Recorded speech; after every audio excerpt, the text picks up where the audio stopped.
Hello les amis, j'espère que vous êtes au taquet, j'espère que cette semaine n'était pas trop dure avec les nouveaux profs d'ADN Prod, j'espère que c'était pas trop exigeant. Aujourd'hui on se retrouve pour la série 2. J'ai essayé de la faire comme la semaine dernière, assez concise, assez ludique, un maximum de petits conseils qui peuvent vous faire gagner du temps. Donc on y va directement pour la série 2. Alors, on va commencer avec l'exercice 1. Parmi les actions suivantes, laquelle ne nécessite l'intervention d'aucune force? Là, même avant de répondre à aucune question, on essaye un tout petit peu, en une fraction de seconde, de réfléchir qu'est-ce qu'ils vont nous poser comme question avec cette consigne. Quand on nous parle de force, c'est parce qu'il y a une accélération derrière, d'accord? Parce que si on applique une force sur un objet, il va subir une accélération. Donc ce qu'il va déjà falloir trouver, c'est est-ce qu'il y a des accélérations dans les propositions de réponse ci-dessous, hein. Je pense que c'est déjà un bon début. Donc on commence par la A. Faire passer un solide assimilable à un point matériel de l'état de repos à l'état de mouvement. L'état de repos, c'est 0 mètres par seconde, et puis l'état de mouvement, c'est, on va dire, 10 mètres par seconde. Donc, comme je viens de vous le dire, est-ce qu'il y a une accélération entre 0 mètres par seconde et 10 mètres par seconde? Oui, parce que l'objet il change de vitesse. Et s'il y a un changement de vitesse, c'est qu'il y a une accélération, forcément. Donc là A, il y a une force qui intervient, parce que F égale m fois A, ça c'est la formule, donc s'il y a une accélération sur un objet de masse m, forcément il y a une force. Donc, laquelle ne nécessite l'intervention d'aucune force? Bah, pas la A en tout cas, parce que la A, elle nécessite l'intervention d'une force. Donc, la A, elle est fausse. Maintenant la B, modifier la vitesse de cet objet sans changer le sens et la direction du mouvement. Là c'est la même chose. Modifier la vitesse directement, vous savez que la vitesse n'est pas la même. Si la vitesse n'est pas la même, c'est qu'il y a une accélération. Donc il y a une force qui agit de la même manière. Donc la B elle est fausse. Maintenant la C, maintenir cet objet en mouvement circulaire et uniforme. On se rend, maintenant faut essayer de comprendre qu'un objet, si on lui applique aucune force, et puis qu'il a une vitesse initiale par exemple, il va se déplacer comme ça l'objet. D'accord? Il va se déplacer comme ça c'est d'une manière rectiligne. Si maintenant l'objet il se déplace selon un mouvement circulaire, c'est bien qu'il subit une force, hein. Peu importe la force, même s'il ne change pas de vitesse intrinsèquement, le vecteur vitesse il va changer de direction. Et si le vecteur vitesse change de direction, c'est qu'il y a une force qui est appliquée. Par exemple, on peut prendre la Lune autour de la Terre. La Lune, elle tourne autour de la Terre avec un mouvement plus ou moins circulaire. Et là, on se rend compte qu'il y a bien une force, parce qu'il y a la force de gravité entre les deux masses, qui fait que l'une et l'autre se retiennent mutuellement de continuer leur trajectoire selon un mouvement rectiligne. Parce que s'il n'y avait pas la force de gravitation entre les deux, euh, d'un coup, eh ben, la Lune, elle partirait avec une trajectoire rectiligne, et la Terre avec une autre trajectoire rectiligne. D'accord? Donc, si c'est un mouvement circulaire, c'est forcément qu'il y a une force. Par exemple, vous prenez un objet que vous faites tourner au-dessus de votre tête, vous vous rendez bien compte que vous devez le retenir pour qu'il puisse avoir cette trajectoire circulaire. Parce que si vous le lâchez, d'un coup, vous appliquez plus de force sur lui, mis à part la force de pesanteur, mais ça on ne la prend pas en compte, vous appliquez plus de force sur lui, donc il va continuer avec une trajectoire rectiligne. Donc s'il a un mouvement circulaire, c'est forcément qu'il y a une force qui est appliquée sur cet objet. Maintenant la E, c'est la même chose, parce que maintenir la distance Terre-Lune constante, comme je viens de vous le dire, si on enlevait la force qui retient la Terre et la Lune dans une trajectoire plus ou moins circulaire de gravitation, l'une autour, enfin les deux autour de leur centre de masse, et ben si on enlevait cette force, les deux elles partiraient avec une vitesse rectiligne. Donc, et puis du coup elles n'auraient plus la même distance entre les deux. Donc maintenir cette distance, ça nécessite une force, la force de gravité entre ces deux astres. Donc la E elle est fausse. Et la D, logiquement elle est vraie. Conserver à cet objet un mouvement de vecteur vitesse constante. Donc là, cette phrase, honnêtement, je la comprends pas très bien. Je sais pas trop ce qu'ils ont essayé de dire par là. C'est pas très français, mais on peut comprendre grosso modo ce qu'elle veut dire, c'est un mouvement de vecteur vitesse constante, c'est-à-dire que le vecteur vitesse de l'objet, il va pas bouger. C'est-à-dire que si au point à t0 il est comme ça, le mouvement, le vecteur vitesse, et ben à t2 par exemple, il sera toujours de même taille et puis de même direction. Si il diminue de taille, eh ben, c'est plus le même vecteur vitesse, donc il n'est pas constant. Et puis s'il change de direction, par exemple s'il devient euh, comme ça, admettons qu'il ait la même taille, eh ben, c'est plus le même vecteur vitesse parce qu'il a changé de direction. Et là, il y a aussi une force qui intervient. Mais si le vecteur vitesse il est constant, alors il n'y a pas d'accélération sur l'objet, donc la D elle est juste. Maintenant pour l'exercice 2, donc je vous ai fait un schéma qui vaut ce qui vaut pour essayer de le résumer, mais on a un passager qui est coincé dans un train qui est décidément trop lent. Excédé, il décide de pousser sur le siège devant lui, on peut affirmer que. Donc, on a un passager qui est par exemple assis, et il se met à pousser sur le siège avant pour essayer de faire avancer le train plus vite, d'accord? Et puis, déjà, ça, est-ce que intuitivement, ça peut le faire accélérer le train? On se rend compte que non, parce que si on est dans une voiture et qu'on pousse le siège de devant nous, c'est la même situation, ben, ça va pas faire avancer la voiture plus vite. Et pourquoi ça fait pas avancer la voiture plus vite? Parce que si on imagine que la personne est debout, elle pousse avec ses mains le siège devant lui, et puis du coup avec ses pieds, bah, elle retient pour pas partir la personne en arrière. Parce que le principe d'action et réaction, si elle pousse en avant, elle part en arrière, bah, elle retient avec ses pieds, puis du coup, avec ses mains en avant, elle pousse, mais avec ses pieds en arrière, elle pousse dans l'autre sens. Donc, la résultante des deux forces est nulle. Donc ça fait que le passager, il n'a pas d'influence sur l'accélération du train lui-même. Sauf si le passager lui-même subit une accélération. Mais ça, on va le voir à la D.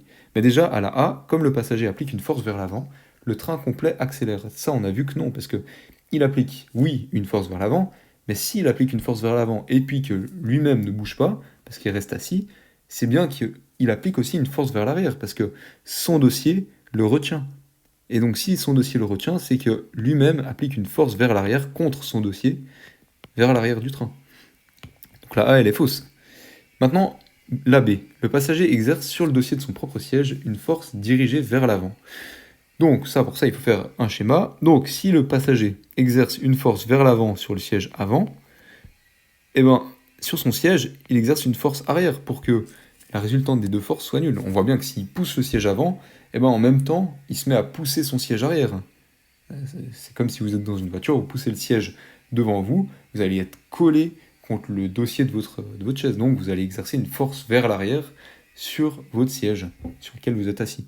Donc la B, elle est fausse. Par contre, elle aurait été vraie si ça avait été le passager exerce sur le dossier de son propre siège une force dirigée vers l'arrière. D'accord? Maintenant la C. La force exercée sur le dossier de son siège est plus faible que celle exercée sur le siège devant lui. Donc, ça c'est le principe d'action-réaction. Si le passager est immobile, c'est qu'il subit une résultante des forces nulle. D'accord? Il pratique une force de X sur le siège avant, ça veut dire qu'il doit émettre la même force de moins X, cette fois-ci, sur le siège arrière. D'accord? Donc, si lui, il est immobile, les deux forces doivent être égales et opposées l'une à l'autre. D'accord? Ça, c'est le principe de la mêlée de rugby que Kasparian il vous a expliqué dans son cours. Donc la C aussi, elle est fausse. Elles sont de même norme, les deux forces. Et la D, maintenant, si le passager se lève et court vers l'arrière du train, le reste du train accélère. Et bien là, c'est différent parce que le passager lui-même subit une accélération. Donc, on se rend compte que si il se met à courir vers l'arrière du train, c'est comme s'il était par exemple sur une planche de skateboard et que d'un coup, il va vers l'arrière de la planche de skateboard rapidement, ben la planche de skateboard, elle va glisser rapidement vers l'avant. On est d'accord, hein? Dans une autre échelle, dans le train, c'est la même chose. S'il se met à courir vers l'arrière du train, le train va avancer un petit peu plus vite vers l'avant. D'accord? Donc, si le passager se lève et court vers l'arrière du train, le reste du train accélère, oui, parce qu'il va aller de plus en plus vite vers l'avant, donc c'est bien une accélération que le train subit. Donc, du coup, la D, elle est juste. Alors maintenant pour l'exercice 3, donc en mai 2012, l'Australien Samuel Gross, 340e mondial, a battu le record de vitesse d'un service de tennis avec une balle enregistrée à 263 km/h. Dès que vous voyez des km/h, ça doit faire tilt dans votre tête et il faut tout de suite exprimer ça en mètres par seconde, sinon tout le reste du calcul va être faux en fait. Donc on va le faire juste après. Le temps de contact entre la raquette et la balle est de 0,04 secondes, la masse de la balle est de 58 grammes et on suppose qu'elle est initialement immobile au moment de la frappe. Là aussi, 58 grammes, ça doit vous faire tilt, parce que c'est jamais en grammes, c'est en kilos qu'on exprime les choses. Autrement, vous ne trouverez pas les bonnes unités, en fait. Vous ne trouverez pas le bon résultat, en fait. Donc, la force moyenne déployée par le joueur lors de ce service était de... Là, il faut calculer. Alors, 263 km/h, ça nous donne 73,06 mètres par seconde. Et ça se calcule en divisant 263 par 3,6. C'est ce qu'il faut toujours faire. Parce que pour passer de km/h en mètres par seconde, on fait fois 1000 divisé par 3600. Donc c'est l'équivalent de faire, parce qu'il y a 3600 secondes dans une heure, donc c'est l'équivalent de faire divisé par 3,6, ce qui nous donne 73,06 mètres par seconde. Et ensuite, c'est 58 grammes, ça nous donne donc 58 grammes, ça nous donne 0,058 kg. D'accord ? Ok, et donc maintenant, ce qu'il suffit de calculer, c'est la force moyenne déployée par le joueur lors de ce service. Donc en tout premier lieu, ce qu'on peut calculer, c'est l'accélération de la balle, puisqu'elle a gagné 73,06 km/h, enfin mètres par seconde, pardon, en 0,04 secondes. Et la formule, elle nous dit que l'accélération, c'est la différence de vitesse sur la différence de temps. D'accord ? Donc la différence de vitesse, c'est 73,06, et la différence de temps, c'était en 0,004 secondes. Et ça nous donne un résultat de 18 263,9 mètres par seconde au carré. C'est une accélération très très très conséquente. Donc voilà. Ensuite, maintenant qu'on a l'accélération, on peut calculer la force, et avec la loi qui nous dit que F égale m fois A, m, on le connaît, c'est la masse, qui est ici, et puis F, c'est ce qu'on cherche, et A, on l'a aussi, puisque c'est ça. Donc on a juste à multiplier la masse, qui est 0,058 kg, fois l'accélération, 18 263,9, et ça nous donne 1059 newtons. Hop, tac. Et on regarde dans les résultats, hop, il y a directement 1059, donc c'est la réponse D. Donc maintenant pour l'exercice 4, je vais essayer de vous l'expliquer de manière assez logique, parce qu'il peut être fait de manière très intuitive cet exercice. Donc c'est ce que je vais essayer de vous transmettre, mais il nécessite quelques notions, par exemple ce que c'est une période. Voilà, et ça on va le voir ensemble. On va le lire ensemble. Une horloge à balancier est construite pour être exacte au niveau de la mer. Elle est amenée au sommet d'une haute montagne. On précise que la période d'oscillation d'un pendule de longueur L dépend de G, ça nous donne la période qui est égale à 2π fois la racine carrée de L sur G. Ok, donc là on réfléchit un petit peu, puis on se dit, est-ce que G il va diminuer ou est-ce qu'il va augmenter déjà avec l'altitude ? Avec l'altitude, on se rend bien compte qu'il diminue, parce que s'il est de 9,81 au niveau de la mer, on se rend bien compte que plus on monte en altitude, moins on ressent la pesanteur, moins il y a une force forte qui nous retient vers la Terre. Par exemple, dans l'espace, on a quasiment plus de force qui nous retient vers la Terre, d'accord ? Donc, on se rend bien compte que G, il diminue avec l'altitude. Donc maintenant, si G, il diminue dans cette formule, c'est-à-dire que L sur G, ça va augmenter, d'accord ? Parce que c'est une division. Donc si L sur G augmente, la racine de L sur G, ça augmente, donc 2π fois la racine carrée de L sur G, ça augmente. Donc c'est-à-dire que la période T, elle augmente. Maintenant, ce qu'il ne faut pas tomber dans le panneau, c'est que si elle augmente, la période, eh ben, ça veut dire qu'une aiguille, par exemple de l'horloge, elle mettra un peu plus de temps avant de revenir en haut de l'horloge. Parce que la période, c'est le temps que met l'aiguille à faire une oscillation. D'accord ? Donc si à chaque tour de cadran, l'aiguille elle met plus de temps, donc on va dire que pour une seconde écoulée tout en bas de la Terre, au niveau de la mer, si pour une seconde, en haut de la montagne, l'aiguille elle met 1 seconde et demie avant de revenir en haut, on va bien se rendre compte que l'horloge elle va retarder, parce que si au niveau de la mer il y a 1 heure qui s'écoule, en haut il y aura peut-être quelque chose comme 45 minutes qui se sera écoulé. Donc c'est-à-dire que l'horloge elle marquera plus 1 heure, comme elle l'aurait fait si elle était au niveau de la mer, mais elle marquerait peut-être minuit 45, d'accord ? Donc, est-ce que l'horloge, elle retarde ou elle avance ? Elle retarde forcément, puisqu'on a vu qu'elle marque 1h45 au lieu de 1 heure au niveau de la mer. Donc c'est un exemple juste intuitif pour vous faire comprendre les choses. Il n'y a pas besoin de faire de calcul dans cet exercice, et il peut être répondu de manière très rapide si vous avez certains concepts en tête et avec un peu d'entraînement à l'intuition. Alors, l'exercice 5, c'est un exercice qui va faire intervenir la loi de quantité de mouvement, la formule de quantité de mouvement, qui nous dit que un système qui a une vitesse x, il n'y a pas de frottement, on peut lui rajouter un poids y, par exemple, la quantité de mouvement sera égale. Donc par exemple, si on rajoute un poids y avec une vitesse de 0, et ben la vitesse de l'ensemble va diminuer, par contre la quantité de mouvement va être identique. D'accord? Donc un wagon A d'une masse de 10 tonnes roule sans frottement avec une vitesse de 3 mètres par seconde. Lorsqu'il heurte un wagon B de 15 tonnes à l'arrêt, après le choc, les deux wagons sont solidaires. Quelle est alors leur vitesse? Donc là déjà, on voit des tonnes. Est-ce que c'est grave que ça soit des tonnes dans cet exercice?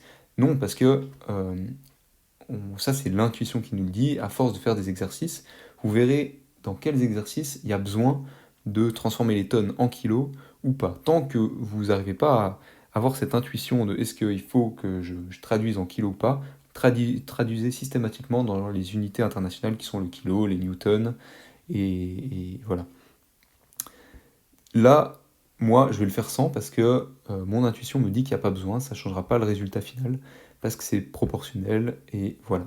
Donc, la loi de quantité de mouvement, elle nous dit que à l'instant 1, donc à t, on va dire t0, pardon, le wagon A, il est seul dans le système. Donc il y a le wagon A de 10 tonnes qui roule avec une vitesse de 3 mètres par seconde. Donc il n'y a pas de frottement, donc l'exercice va être simple.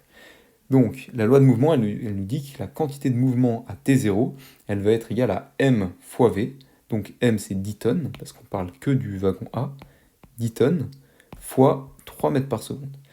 Ça, c'est la quantité de mouvement au temps T0. Maintenant, elle nous dit aussi que, enfin cette loi de quantité de mouvement, elle nous dit que à T1, après le choc, quand les deux wagons seront solidaires, la quantité de mouvement, elle va être la même. La consigne nous dit que le wagon B, il est à l'arrêt initialement, mais il pèse 15 tonnes. Donc, la quantité de mouvement au temps T1, ce sera de nouveau M fois V. On connaît M, puisque c'est 10 tonnes plus 15 tonnes. C'est les deux wagons ensemble qui sont solidaires, donc c'est comme un seul objet. Donc ça nous donne 25. Et ça, c'est fois V. V au temps T1. D'accord? Et ce que nous, on cherche, c'est justement ce V au temps T1. Maintenant, si on résout cette simple équation, ça nous donne 30 divisé par 25, ça nous donne 1,2. Donc, on sait que la vitesse au temps t égale 1, elle est de 1,2 mètres par seconde, et ça tombe bien, c'est une des propositions de réponse. Voilà, avec l'intuition, à force de faire plein d'exercices, toujours en traduisant les tonnes en kilos, vous allez vous-même savoir quand est-ce qu'il y a besoin de le faire, quand est-ce qu'il n'y a pas besoin de le faire. Mais une chose, tant que vous n'êtes pas sûr, traduisez systématiquement, ça prend, allez, 2 secondes, et ça peut vous faire gagner 1 point, 2 points, 3 points à l'examen, tant que vous n'êtes pas sûr. Donc ça, c'est vraiment important, et au fur et à mesure de faire des exercices, même déjà dans 1 mois, 2 mois, vous allez vraiment sentir que l'intuition, elle vient sur tout plein de petits concepts comme ça, et ça va aller beaucoup mieux. Mais c'est normal qu'au début, là, maintenant, vous êtes perdu, à pas savoir quand est-ce qu'il faut traduire, dans quelle unité il faut traduire et tout. Faites-le systématiquement, apprenez dans quelles unités il faut traduire, et puis je pense que ça va se faire très naturellement dans votre cerveau. Maintenant, pour l'exercice 6, ils vous ont fait un petit schéma pour simplifier un peu la vision de cet exercice, donc c'est bien pour vous, comme ça vous n'avez pas à vous l'imaginer dans votre tête. Donc on va le lire ensemble. Deux masses M1 et M2 se relient entre elles par une corde. Les coefficients de frottement valent le coefficient de frottement statique, il vaut 0,5, et celui dynamique, donc cinétique, c'est la même chose, il vaut 0,4. La masse 1, elle vaut 10 kg, ça on va le noter tout de suite. Et on prend G qui est égal à 10 mètres par seconde au carré. Donc ça va simplifier nos calculs. Plutôt que 9,81, c'est plus simple ça. On admet que la poulie transmet la force de tension dans la corde en ne modifiant que sa direction. Donc c'est-à-dire que si M2, il y a une force de pesanteur sur M2 qui est comme ça, la force que M1 percevra sera de même longueur, mais par contre de direction différente, avec 90 degrés d'écart. D'accord? Parce que la poulie, elle n'a pas de frottement, c'est ce qu'ils disent en disant que ça modifie que la direction de la force, c'est-à-dire que ça ne modifie pas la longueur. D'accord? Donc voilà, donc on va dire que ces deux forces peuvent être égales, enfin sont égales, et puis on peut affirmer que, donc la proposition A, lorsque M2 égale 3 kg, M1 est en mouvement. Donc ça, pour ça, il faut faire quelques calculs. On ne peut pas juste affirmer oui, non, directement là comme ça. Ce qu'il faut déjà calculer, c'est la force de frottement statique de M1. Juste pour voir si la force que fait M2 sur M1, elle est plus grande que cette force-là. Parce que la force de frottement de M1, elle est dirigée comme ça. Elle est contre la direction du mouvement. Ça, c'est la force de frottement, qu'elle soit statique ou dynamique. Donc, est-ce que cette force de frottement est plus grande que la force... que la force, on va l'appeler Fm2, la force que fait M2 sur M1, est-ce que la force de frottement, elle est plus grande? Eh ben, c'est ce qu'il faut calculer. Donc la force de frottement statique, elle est égale au coefficient statique, donc 0,5, fois n. N, c'est quoi? C'est la normale de M1. C'est-à-dire que si M1, il fait 10 kg et qu'il subit une accélération de 10 mètres par seconde au carré, donc la force de pesanteur, eh ben, donc G, donc ça veut dire que donc F égale M fois A, on est d'accord? Ça, c'est la deuxième loi de Newton. Ça nous dit que M, la masse 10 kg fois l'accélération 10 mètres par seconde au carré, ça nous donne 100 newtons. Et ces 100 newtons, c'est la force normale qui s'applique sur M1. Elle est dans cette direction-là. Ça, on va l'appeler N. Et N, donc on va effacer les 10 kg pour qu'on y voie quelque chose. N, elle est égale à 100 newtons. Parce que 10 fois 10. Donc 0,5 fois 100, ça nous donne 50 newtons. Et ça, c'est du coup la force de frottement, qui est égale à 50 newtons. D'accord? Maintenant, est-ce que Fm2 est plus grande que 50 newtons, auquel cas M1 sera en mouvement, donc la A serait vraie. Donc si M2 fait 3 kg, on n'a que 3 kg. Donc de nouveau la même chose, F égale M fois A, donc 3 kg fois l'accélération qui est toujours de 10, ça nous donne 30.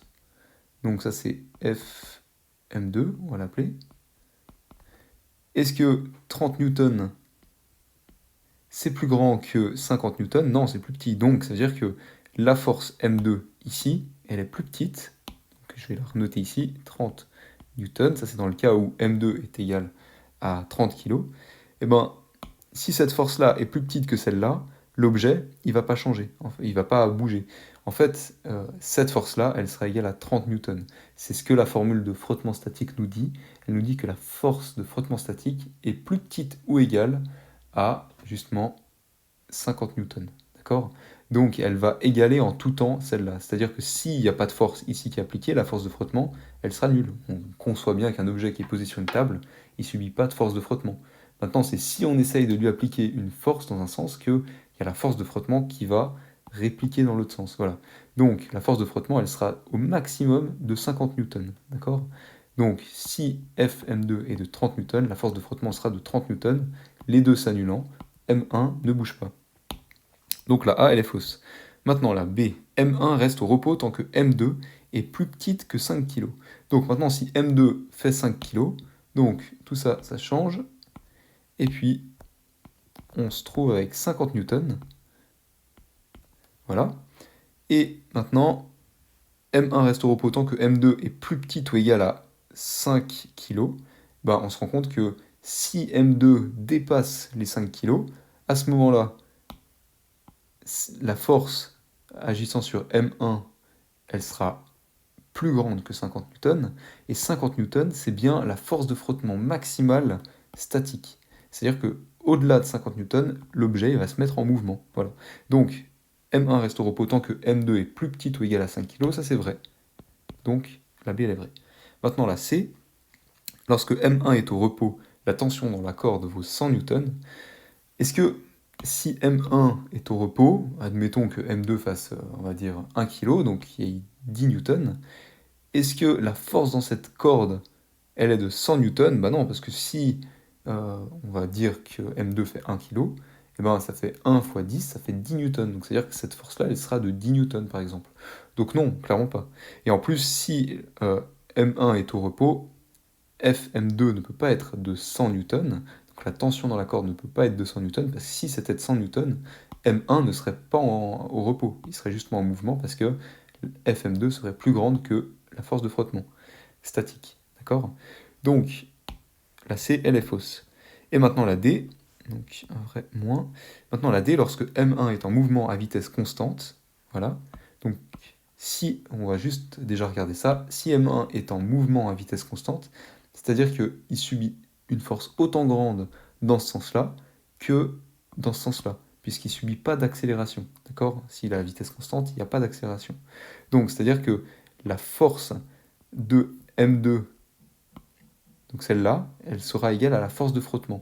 Mais maintenant, si M1 est en mouvement, c'est plus la force de frottement statique, c'est la force de frottement dynamique, qui se calcule différemment maintenant, parce que le coefficient de frottement dynamique, donc cinétique, c'est la même chose, il vaut, donc on va le calculer, FFRD pour dynamique, c'est 0,4 fois 100, toujours. On prend toujours N. Et ça nous donne 40 newtons. C'est-à-dire que si l'objet est en mouvement, la force de frottement, qui retient l'objet de son mouvement, elle sera de 40 newtons. D'accord?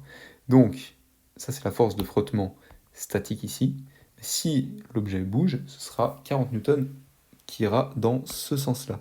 D'accord? Donc, lorsque M1 est en mouvement à vitesse constante, la tension dans la corde vaut 40 newtons. Oui, parce que s'il est à vitesse constante, c'est-à-dire que Fm2 est égal à la force de frottement dynamique, parce qu'il est en mouvement. Donc, si Fm2 est égal à la force de frottement dynamique, 40 newtons, c'est bien que la tension dans la corde, elle sera de 40 newtons. D'accord? Donc, on devine que si il n'y a pas d'accélération sur M1, mais qu'il a bien une vitesse, et ben, l'objet fait 4 kg, puisque 4 fois 10, 40 newtons. D'accord? Donc la D, elle est juste. Donc maintenant pour l'exercice 7, une masse de 10 kg est tirée avec une force de 100 newtons sur une surface dont les coefficients de frottement valent 0,9 de frottement statique et 0,8 de frottement dynamique. Que vaut l'accélération du bloc? Donc déjà il faut se demander, est-ce que le bloc il est en mouvement? Donc le bloc, il y a deux forces qui agissent dessus. Il y a la force qui vaut 100 newtons, et puis il y a la force de frottement. C'est les deux forces qui peuvent faire bouger le bloc. D'accord? Mais il y a la normale qu'il faut aussi connaître pour calculer la force de frottement. Et cette normale, elle est caractérisée par ce vecteur-là. D'accord? Et cette normale, la loi, elle nous dit que elle vaut le poids de l'objet. C'est toujours la même loi, hein. F égale m fois A. Donc m, c'est 10 kg, fois A. A, c'est la pesanteur, donc la force qui agit sur l'objet comme ça. Et l'accélération qui agit sur l'objet comme ça, plutôt. Donc A, c'est, on va prendre, parce que là il ne le donne pas, mais normalement il le donne à l'examen, mais on va prendre 10 mètres par seconde au carré. Donc on a que la normale, elle vaut 100 newtons. D'accord? Maintenant qu'on a la normale, on peut calculer la force de frottement statique, par exemple. Donc la force de frottement statique, elle vaut 100, donc la normale, donc ça c'est la force de frottement statique maximale, elle vaut 100 newtons fois 0,9. C'est-à-dire qu'au maximum, la force de frottement statique, elle est de 90 newtons.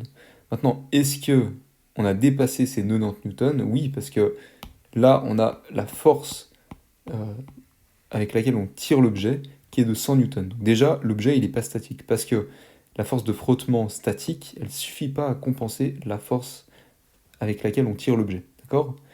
Donc maintenant, ce qu'il faut calculer, c'est la force résiduelle entre la force de frottement dynamique et la force avec laquelle on tire l'objet.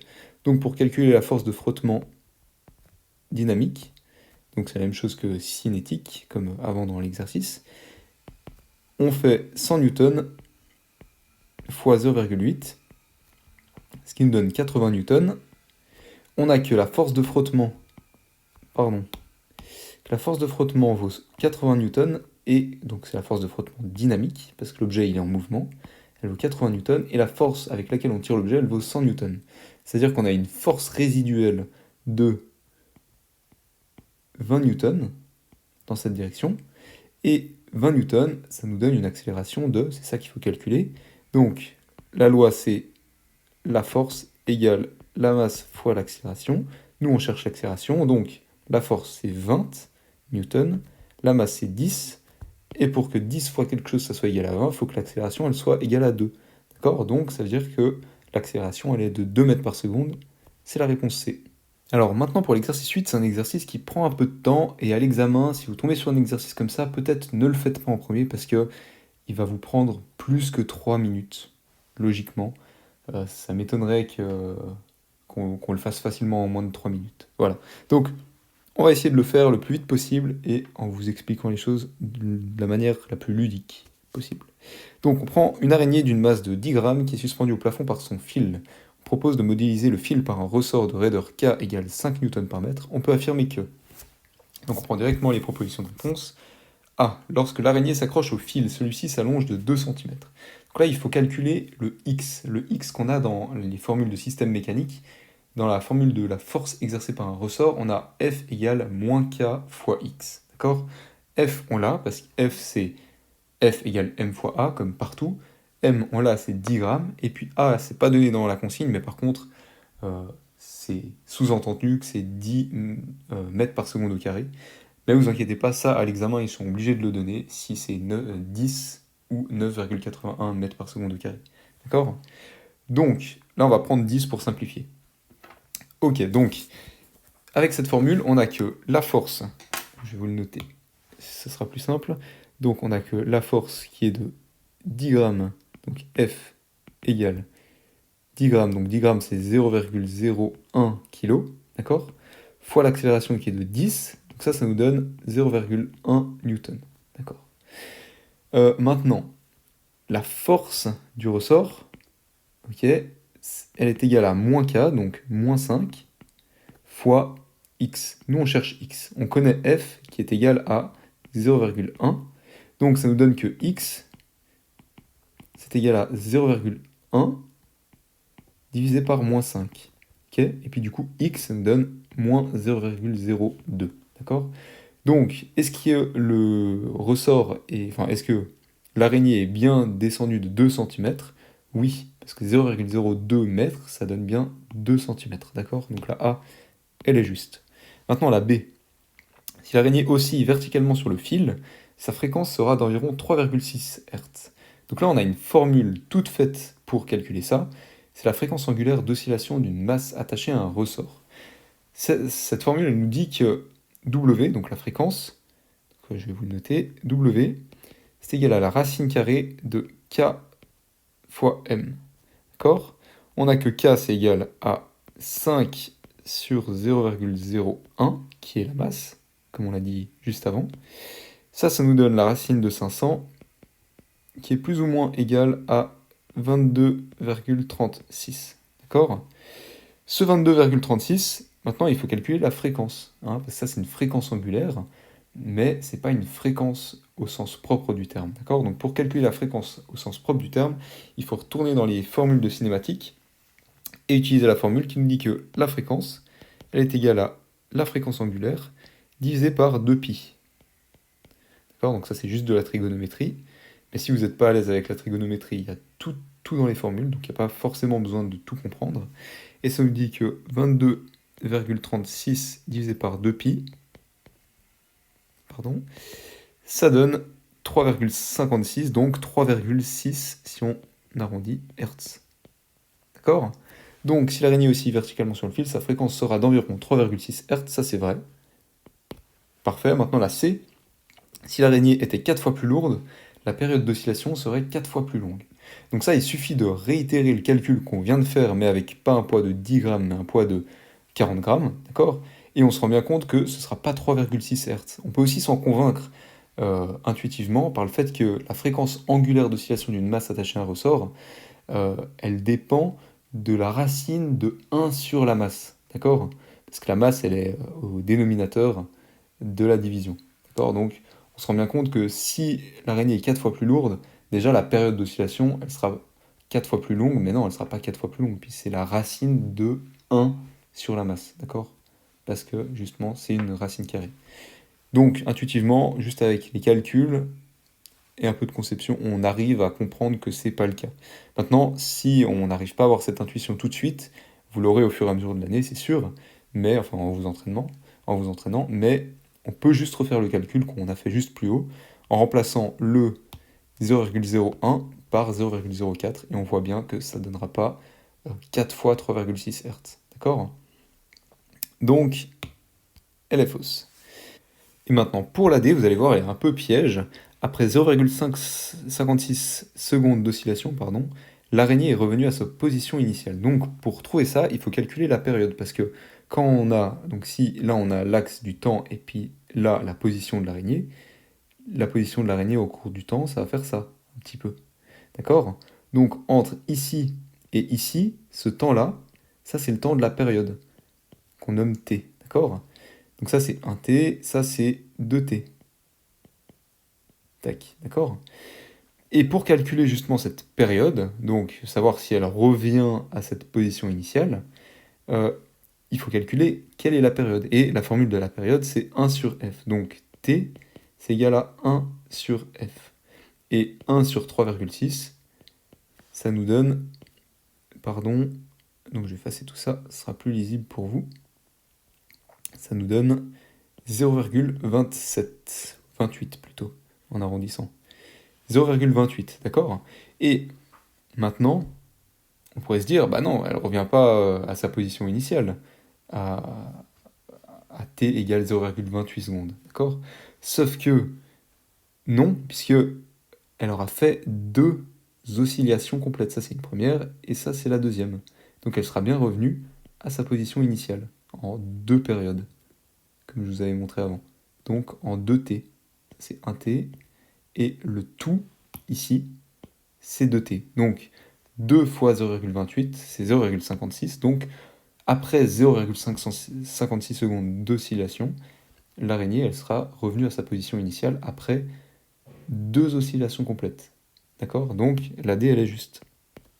Voilà, j'espère que cette vidéo vous aura plu. Encore une fois, ça fait trop plaisir de savoir qu'on vous aide à ce point parce que j'avais créé ces Quizlets à la base juste pour moi et deux trois personnes quand j'étais en première année. Et là, vous êtes genre quasiment 600 dessus, 590 je crois. Donc c'est juste de la folie complète. C'est génial. Un autre chiffre qu'on va sortir sur Instagram bientôt, mais du coup vous l'avez en avant-première parce que vous êtes resté jusqu'à la fin de la vidéo, c'est que vous êtes 620, donc ça c'est une bonne nouvelle, vous êtes encore 620 entre la médecine dentaire et la médecine humaine, maintenant en septembre, du coup en octobre. C'est une bonne nouvelle parce que l'année dernière vous étiez 680, donc c'est un petit peu moins, donc à l'examen vous devriez être un petit peu moins à vous présenter. Donc voilà. Continuez à bosser à fond la physique, continuez à persévérer en SFO, ça va vous rapporter des points qui seront essentiels pour passer votre année. Persévérer en SMB, genre vraiment courage, parce que là les cours ça va s'intensifier, mais tenez bon. Et voilà, je vous souhaite une bonne semaine, un bon week-end. Allez, ciao!